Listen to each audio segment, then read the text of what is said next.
So news from America that the Trump administration is pausing aid to Ukraine will have come as no surprise to Izvestia. Its headline this morning: they're shutting shop. The US may completely halt military aid to Ukraine.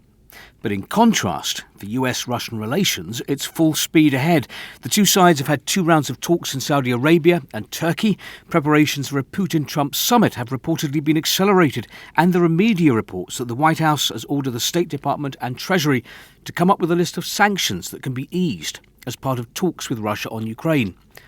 The main result of all of this may not only be the end of the conflict, but the reconfiguration of the whole system of international relations, where Europe, left without its American umbrella, will be forced to find a new balance in its relations with Russia, while Ukraine will have to accept a marginal role, its fate decided by other players.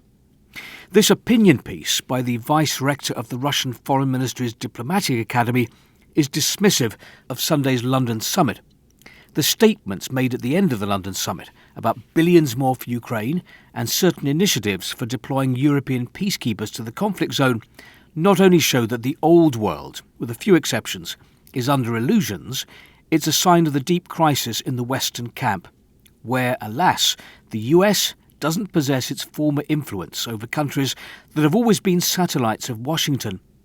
Well then, if the Trump administration fails to rein in Kiev and its patrons on the other side of the beautiful ocean, Moscow will take on this task.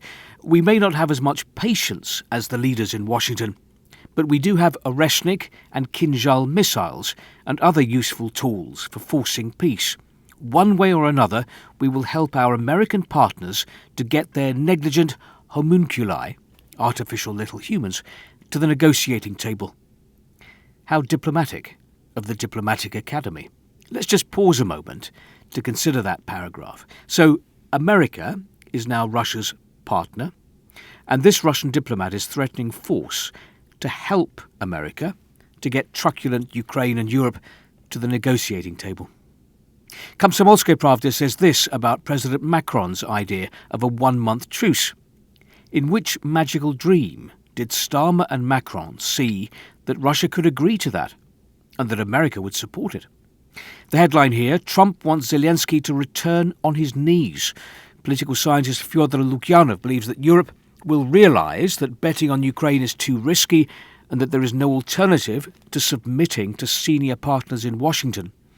Moskovsky Komsomolets agrees that Europe's initiative to help Ukraine is doomed to failure, not because Ukraine will be left without assistance from Europe, but Europe doesn't want to be left without assistance from Washington, since it has plenty of problems of its own. Kommersant: responses to the Franco-British plan show it has no chance of getting support from the whole of Europe, let alone from the US.